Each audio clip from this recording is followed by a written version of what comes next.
Hello, hello, and welcome to the All In podcast with Nate Pale. We are live here with Meghann Misiak.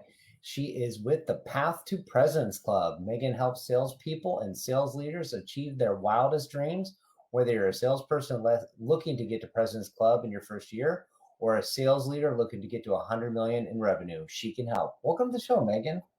Thank you. It's great to be here. Thanks for coming on. So I think you're one of those people that I met on LinkedIn very randomly, probably an introduction, and we had a conversation and you were up to some amazing stuff, tons of cool ideas and topics. I was like, you know what? I want to have you come on the show and just chat a little bit about sales. So where did you start your road into, being in sales and then becoming a sales trainer? Yeah, it's so funny because I think many people have a common background as to my own. So when I was 16, I was wondering where I could get a job, put in a ton of applications, and landed in retail. Worked in a specialty bathing suit shop in St. Augustine, Florida, and what I learned there was I actually was fitting women for custom bathing suits. A lot of times, women they're sold one set. They're not usually, the same size for everything. So I learned to actually do a custom needs assessment through that role. Went to college, was a leasing agent, was basically doing the same needs assessment, figuring out what people are looking for in apartments, graduated with a sociology degree, wondered, do I want to be a sociologist? Said no. So went into sales. And what I found was, even though I was in a more professional environment than retail or even leasing, there wasn't a ton of training or resources when I got into the role. I think I had a very similar experience to many sellers in their first role, where they're handed a laptop, told to shadow a few people, and that's it. And so they sink, they swim, they question if sales is right for them if they don't perform. And unfortunately, a lot of people do just think, I'm apparently not a very good seller, so I'm going to try something else. So for me, I've always been very passionate, even about my own career, very ambitious and totally all in trying to say, how can I not just do this for 10 years and figure it out along the way? How can I invest in myself and actually build something that will help me succeed? So I started building a training program just on my nights and weekends. Crazy, but I fell in love with it completely. And when I was moving to New York, I found a role where interviewed for sales. They were like, we like your sales experience, but we love your training experience. And I've had the opportunity to do that full time for the last 4 years, and just launched my own consulting program. So I'm even back in the field, which is so much fun, and have been building it out for about 3 months now. That's fantastic. And one of the things you talked about was people getting started and they just get kind of thrown to the wolves, and they're given here's your laptop, go get started. And I sat on the other side of the table. I sat in purchasing, and I was kind of thrown to the wolves too, where you go, oh, well, if somebody's trying to sell something, and you're trying to cut a deal with somebody, go back and, yell at them or grind them down and do all these things. And you're just kind of okay, well, maybe this works for me, maybe it doesn't. And the other thing I remember doing was taking some negotiating training. I don't know if you've taken the Karis training or whatever, but they put you in scenarios and they go, this is this negotiation style, and this is this negotiation style, and this is this negotiation style. And then you role play. And I was like, this isn't how it goes down in real life. This isn't how these conversations go, when they're very adversarial, or you say this one thing, or and you're playing this game where you're kind of okay, we've played it long enough, I'm going to acquiesce. But that's not how it works in real life. And I think you're right that people do struggle to find their voice and find their way that works for them. And you talked about I forget the words you used to describe it with the needs assessment, right? It's really kind of figuring out hey, I'm asking you a bunch of questions and I'm trying to determine what that problem is, how that's going to be solved, and what do we do to solve it, and then there's not one size fits all, and Yeah. that's unique, a discovery. Like, how did you start like teaching people to find their own voice? Yeah, so I love that you mentioned that because even from the other side of the spectrum, it's easy for salespeople to say, I don't have any training. I need to be invested in. I want to go from like zero training to I need a full scale training program, all of these resources.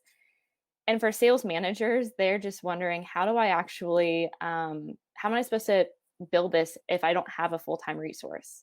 So one of the, for me, because I was building this out nights and weekends, and obviously I was a player coach, and even within the organizations I was working in, I've always worked within pretty smaller, scrappy organizations.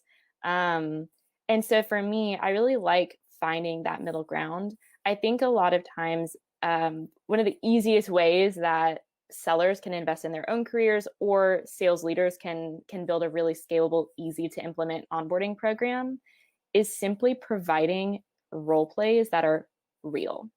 What I mean by that is so simple but so effective.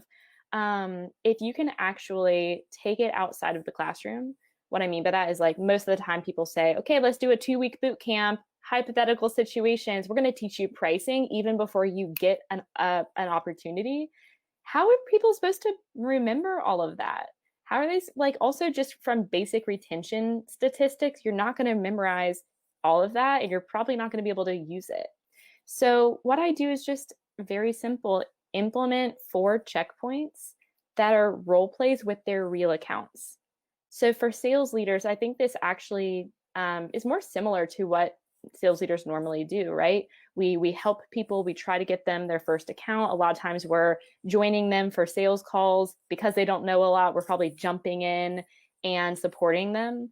But one thing that can be really effective is just to role play the client meeting before the rep has it and give an opportunity for them to even take on more of the call, like lead it completely by themselves, fail a few times in an environment that's not in front of a client. There's no risk involved. But Mhm. what you mentioned is negotiation. I remember doing negotiation role plays where I was like, I don't even understand like what this is, like what type of business. How am I supposed to like sell oranges? I don't know anything about oranges, right? But if you can actually use a real account from their territory and try to actually go, okay, prospecting, let's try to get a meeting with one of these 5 accounts. Discovery, hopefully we booked that meeting so then we can actually role play and help you prep for it. Hopefully then we progress it to the demo. We're going to, even if your sales reps aren't doing demos, even just having them lead a demo, solutions consultants will be really happy because it will test their product knowledge. It can also help them answer more technical questions that they may get even outside of a demo. So actually by role playing, but bringing it into their actual territory can not only help train reps, but also is really good for their ramp because you're hopefully helping them get progress and build their territory and their pipeline in the process. I like what you talked about, that you should fail before you do it in front of your big Yeah. clients. And I teach people like how to do cold outreach. And one of the things I talk about is like the initial message. You want to send this message that's short, it's concise, it's sweet, and it brings to the point, and it's all about the other person. But I always tell people, don't start with the ideal targets you want to get in front of. Yeah. You go send that message to somebody that like it's kind of, if you completely whiff it, like it's Yeah. not going to matter. So like I'm like go don't send it to your target client, but send it to somebody like that's you kind of are interested in having a conversation with, Mm-hmm. but they told you no. It's not like, oh my god, I ruined my reputation with my ideal client. It's like, okay, well, somebody I kind of thought was interesting to talk to just said no. Like, you get better at it with practice. So practice on Yeah. things that don't matter. You also talked about giving people experience training. And one thing I've noticed, a lot of new salespeople, they're so eager to talk about their knowledge of the product, to prove themselves that they Yeah. have like experience, and they forget to talk about the relationship. They forget to build rapport. And there's people like they're really good at sales, and you might spend an hour in that sales call with them, and they talked about sales, the product for like 2 minutes. And like the whole other 58 minutes was just like rapport building and Yeah. like small talk that leads to like a real conversation. And it's like, oh yeah, we're here. By the way, let's go through this deck. I got to show you real quick. Like what, and then you're like, yeah, cool. And so how do you train or how do you get, new sales reps to drop their guard a little bit and build some personal rapport? Yeah. So I love that you mentioned that because it's funny because we've talked about what it could look like with no sales training, right? But I see this challenge as a huge issue when you have when people are almost like overtrained. Because I think there's a big tendency to wanting to try to like anticipate the entire process and scripting out every single question, deck, etc. Even with marketing, like I think the standard pitch these days is like what, like a 25 slide pitch deck.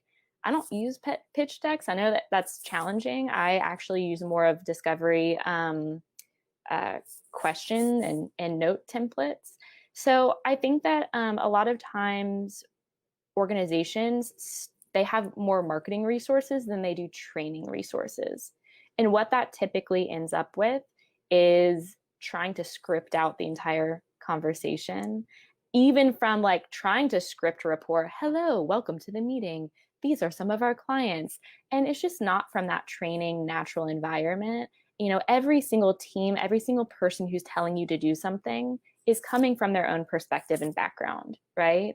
And so that's really where I think marketing is so incredibly valuable, but you have to realize they're coming from their perspective. So I think what I do as a trainer and what sales leaders can even do, if you don't have a training resource, even salespeople, is thinking beyond the scripts. So one of the easiest exercises I have reps do is they have their training deck and they're ready to use it. I'm like, okay, well, I want your script. I want your agenda. I want your discovery questions. So you can't copy and paste what marketing is giving you. I want you to actually list out for each slide, what are the typical things? Like, how are you going to build a rapport? How are you going to engage people and just make sure that it's not, uh, 15 slides that you're just going through the talk tracks, like coming up for breath every few minutes. And the cool thing too is that tools like Gong and Chorus, Conversation Intelligence, they're so powerful because they can even show you your talk ratios. And so many times on my calls, I would see reps that talk for 10 minutes in the beginning of the meeting and then feel like they can actually build a rapport and do discovery.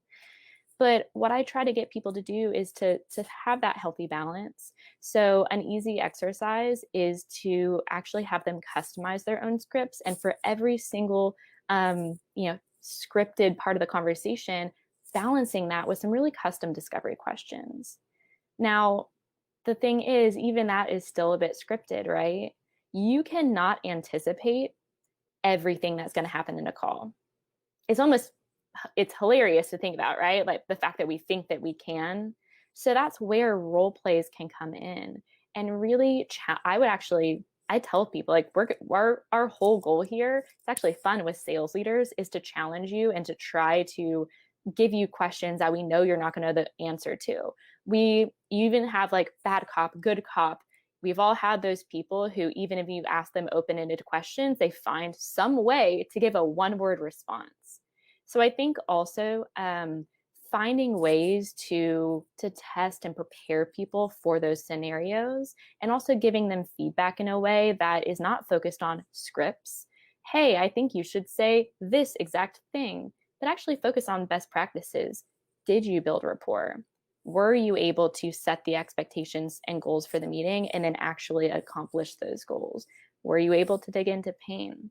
All of those things are what we should be focusing on, instead of, did you say this one script exactly as we provided to you? No one wants to be a robot. And also from the buying side, no one wants to talk to a robot either. No, you're so right. And like I was thinking about this, I was at this trade show and I was sitting through this Mm-hmm. pitch. And the funny thing was is like I know the sales rep fairly well, and we use their product like often. It was like he didn't deviate from the script the entire time. I'm like, come on, man! Like we know Yeah. each other. Like like you can just like you don't have to like go word for word through the script. And what I also find is what people think is important in the script isn't necessarily what I care about as a buyer. Like you come in, not you personally, but you come in and you say, "Hey, look, my company's been in business for, 50, 60 years, 100 years, whatever. And Yeah. we've been making these amazing products that you're just going to want to use instead of the product you're already using." And then go like, "Yeah, that's why you're here. If you didn't have a equal product to kind of get through the threshold of something we would actually consider using, like you Yeah. wouldn't be at the table."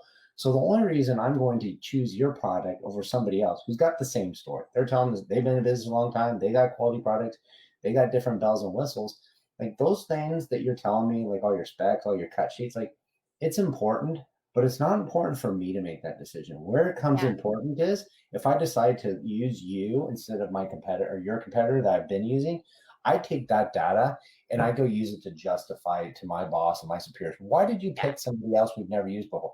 Well, they've been in business a long time. They have really great products. So I'm repeating that stuff to justify my answer, but it's not the reason It's I not chose why. to do that. What really happened was you've convinced me that you're solving my problem better than the other person solving it. And my problem isn't the product so much as I want to make sure that I have a known outcome. I'm not going to deal with a bunch of problems if your stuff doesn't show up on time. It's not going to have breakdown. I'm not going to have bad customer service. Like you kind of like made me, I call it look good. Like I don't want to get Yeah. fired. Got to make me look good. If I'm going to use you, will make me look good. It sounds kind of like, like tit for tat, but it's like at its core, that's what us humans want to do. It's like, hey, we have a need for survival. Don't look me look bad. Don't get me ostracized from the group, the team I'm in, Yeah. get me fired. And if you can solve that better than somebody else, like I'm going to choose to use you. So don't sit there and focus on the specs and the technical jargon. Talk about it at that emotional level. And I think that also too starts with when you show up, don't jump into that pitch. Have some good rapport. Get the other person talking about themselves. They start feeling at ease. And if they feel like they're comfortable with you, they're going to be more engaged when you start talking about your presentation and they're Yeah. going to resonate with it more. So that's my take on it.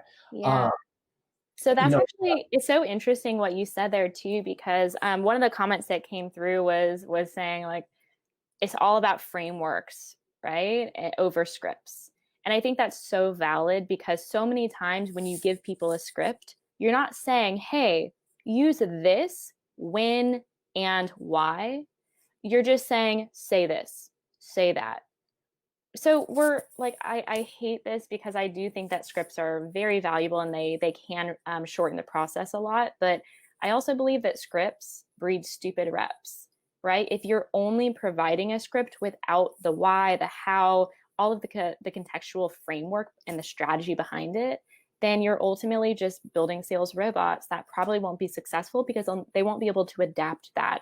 As you said, people a lot of times don't understand how to pivot quickly in the conversation if there's low engagement or even so many scripts are just trying to I see this all the time where people are almost like they over prepare and they're like, oh well, if you experience this, then I'm like, you realize you're talking to someone, you can just ask them, do you experience this, like how does this work within your program?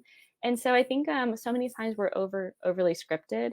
So one thing I do, I also really like what you said earlier about giving them an opportunity to fail. I think elevator pitches are a great way to think about this. So many times we just say, here, use this script. What I actually teach instead is a 5C pitch structure. What actually are you trying to do, accomplish with each part of a pitch, right? Um, Catch, capability, credibility, close, and I missed the conviction earlier, right? And so it's actually teaching them what goes into the script, giving them some example scripts, which I think is what most people are just giving, and then testing their ability to change it, adjust it, pivot it on the fly.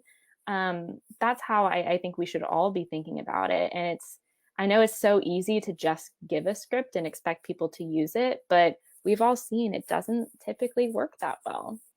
No, it rarely does. And you're right. Like you want to take that elevator script and rearrange it. Like Yeah. you should be able to, like, if it comes up conversationally, you should be able to talk conversationally. If somebody says, real quick, you got 30 seconds, tell me what you do, rattle it off. But at the same time, it's like somebody's like, hey, you know, I'm Nate. Who are you? What are you doing? Like, what are you doing here? And you're like, oh yeah, I kind of work in this company. And oh, by the way, and then you like you turn it Yeah. into the script, but you don't realize that you're being the pitch. It's just, it feels very conversational. I do want to ask you, Mhm. you've had a lot of themes come up lately that sales leaders have been asking you about. Can you talk a little bit about what is going on around deal qualification, hiring, onboarding, training for 2021, and also measuring performance? I don't know if we want to touch on all three of those Yeah. or not, but I'd love to hear your take. Yeah, of course, I know we talked so much about onboarding today, but I think it is top of mind for companies, right? Because I think I don't know about you, but I've seen so many companies hiring now that there's some exciting news in the market, and it seems like there's that people are also being flooded with deals now that companies feel more comfortable taking on some risk. Budgets are opening back up. So deal qualification, so making sure you're actually pushing things through the process, managing the process, especially, I have a lot of companies where they're like, we are busier than ever this quarter and we don't anticipate it slowing down.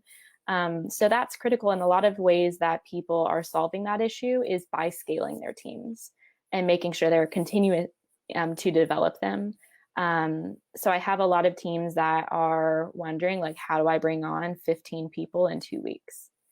So I think in terms of onboarding training and even just recruiting, it's going to be a very competitive market.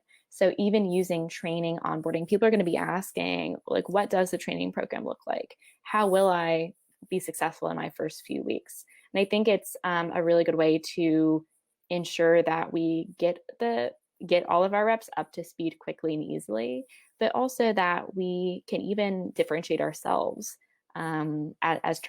in terms of teams during the recruiting process. It seems like onboarding is going to be so different now than maybe Yeah. pre-COVID, because like I'm just sitting here thinking like, oh, all the times I would meet with a new sales rep and they were shadowing somebody else, they showed up in the car together. Like they probably, Yeah. had a conversation on the way over. And then after the meeting was over, they probably had a conversation going to their next one about what went wrong, what they did.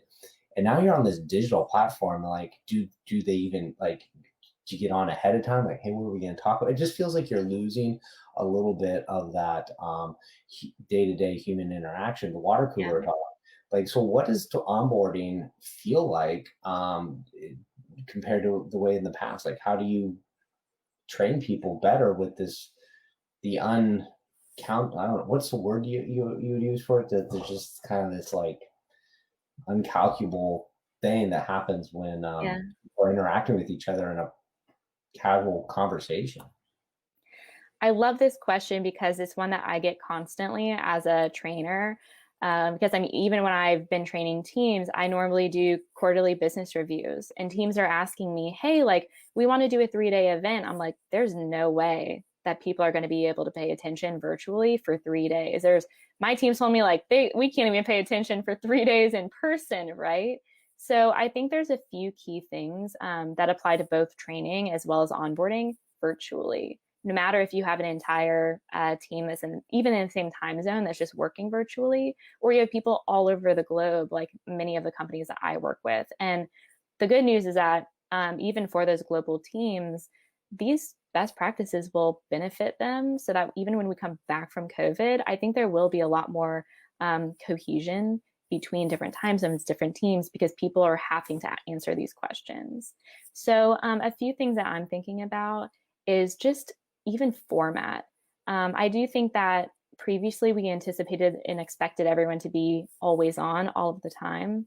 I think that we have to realize that you can't just throw people in a room for a boot camp, for like a 8-hour training and just invest that way. You have to be really agile and realize that Zoom fatigue is so real. So I actually do this even with one small change to quarterly business reviews. We only have, I usually host them over 3 days, and it's like an hour and a half, 3 hours, but there's breaks in between. Also focusing on engagement. There are so many cool tools out there, including Zoom, even the features that you may not be using today, like even just doing discussion questions. One of my favorite tactics is to actually give people like 7 options. Hey, what are you struggling with most? Type in 1 through 7. And even reading those out, asking people to use the chat box regularly, setting those expectations in the beginning of the call, even setting the expectation that at the very end, we will be asking you to tell us what your key takeaway was. There's, I mean, on top of even just the breakouts, there's so many cool tools. Gong is another good one that I'm really excited about because I've used conversation intelligence for years. It's one of the easiest ways to support your new hires. The results are just incredible. If imagine instead of just relying on being able to like hop in someone's car, go on a sales call with them, or in my role is like walking into a conference room or seeing them leave their desk asking, hey, can I join you? Where are you going? Yeah. Like actually being able to give them resources that they can go on their own, and at their own pace is key. And then the biggest one though is structure. You do not have the luxury of just putting a rep, sitting next to a senior seller and having them follow them around all day. It just doesn't exist.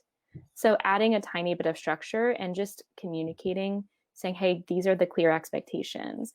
That's why those checkpoints, giving them some live exercises can be so effective and can also make sure that people are on track versus waiting 6 months, a year, and seeing the lagging indicators not there. Yeah, that's amazing advice. And one of the things I've seen people do better too with Zooms is like Mm-hmm. they'll engage people in the comms. I think that's a Yeah. missed opportunity where they're like, "Hey, what do you struggle with? Give me a 1 through 10. How you feel about this topic? One being the Yeah. best, and being the worst. Something like that." And all of a sudden, you're like, "Oh, I better enter in," and then you're kind of paying attention. And it's those little small things that make the big difference between. Yeah. Because I've been guilty of this too. Where I've given the presentation, and it just goes Yeah. like boom, like nobody has their cameras on. You're like, I don't know if anybody's like paying attention, and Yeah. yeah, it's a struggle. But So why I also like that is if you can set the expectation that there will be heavy engagement, it also just changed people's minds. Like it can be so hard to pay attention and just be so focused, but if you're actually giving them an opportunity to shift between thinking, engaging, you know, consuming information, I do like using the number system, even just like, hey, 1 through 5, using your hands can be a great one. But then I do think it's really important to get people to share more regularly. So one thing that I stole from a trainer that I work with, he for more discussion-based ones where he wants longer responses, he simply says, hey y'all, this is the question. I want 3 people to share. If you have a story here, click share in the chat box, and we'll give you a quick minute to think something. And actually forcing people to engage and setting clear expectations around what you need can be good. yeah, excellent stuff. So before we run out of time, I want to give you a Yeah. chance to answer my favorite question of the show, which is, what does it mean to you to be all in on an idea or an outcome? Yeah, I love this question. And I actually just posted on LinkedIn about how I think I've been too all in the past. I've defined being all in by like working all hours of the day, always being on, saying yes to every single project. And I think that COVID has made us all rethink what it does mean to be all in. And so for me, it means being extremely passionate about learning. It means not having all of the answers and not doing 100% of the time, not, working yourself to the bone. But when it comes to something you are passionate about, when it comes to something you really want to do, simply learning, being committed to trying, making mistakes, learning from those, and just being patient with the results, with yourself, with others. That's what I think it means for me now. And it's taken me a long time to learn that. I love that you talked about it being a bit of a balance between other things, reevaluating what's important. And I 100% agree that COVID has shifted what is important to us. We go, Mhm. "Hey, you know what? Those things that were making me unhappy, I don't necessarily have to do those anymore. There's options to find the things that I'm passionate about, find my purpose in life, whatever that calling may be, and find places where I'm more in alignment, find my voice.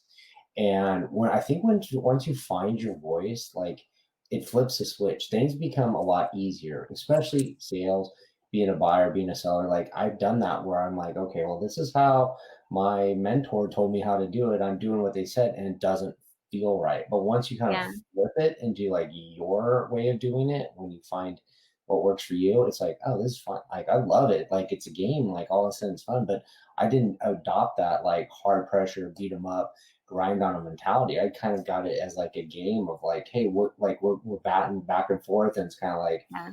arm wrestling, but it's still like friendly banter, and it's kind of like fun. So finding your voice is so critical to, I think, that alignment you're talking about. So let's Yeah. briefly chat about who are your ideal clients, those ones that are your favorites that you love working with, that you want to fill your pipeline with the best of the best. Absolutely. So, my company, the Path to Presidents Club, is really focused on frameworks versus one-off training. And why that's important is because the typical sales leaders that I work with, they lead teams usually of about 5 to 50, and they're typically in two stages. Either they just went through a round of funding, or maybe they're preparing for a round of funding. And what they're looking for is not just like, hey, we're looking for to excite the team and lean into a key area. They're looking to actually drive huge transformations. So Mhm. I help them build frameworks that increase close rates dramatically and revenue predictability for forecasting. Also help them increase their average contract value. So if you're trying to go into new markets, or overall up market, if you're maybe going into enterprise for the first time and need a little bit of help. And I also help scale teams rapidly through process. So those are really the types of people that I'm looking for. They want to work on to think about how can they do things that will impact their team for the next 3 to 5 years. So I'm on LinkedIn very heavily, always open for free.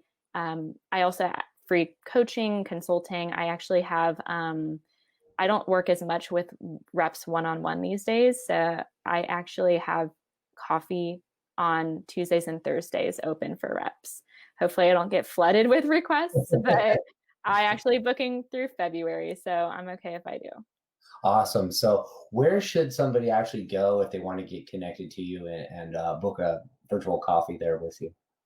Honestly, LinkedIn is the best place. It's been amazing. I think that you probably agree. I'm always on LinkedIn because have so many incredible connections. I've met so many people.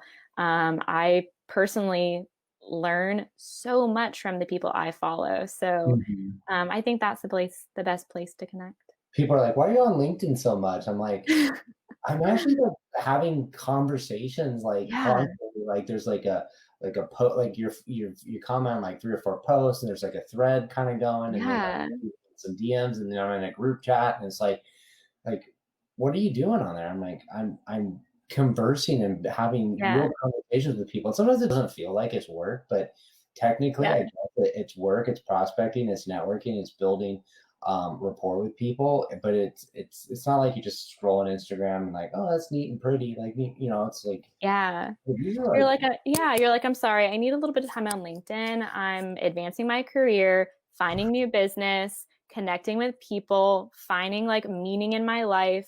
Oh, and it's just like 5 minutes for all of those things. It's pretty incredible. it's fantastic stuff. This So is not sponsored by LinkedIn, by the way. no, it's not. Just love it. Yeah. Anyways, so thank you so much for coming Yeah. on the All In podcast with Nate Pale. I encourage everybody to reach out, connect with Meghann. If you do get a chance to have a coffee with her and talk strategy, make sure you heard about her first on the All In podcast with Nate Pale. And so thank you so much for coming on the show. I Thanks so appreciate much, Pete. your time. Absolutely. I'm always happy. Thanks, Nate. Thank you.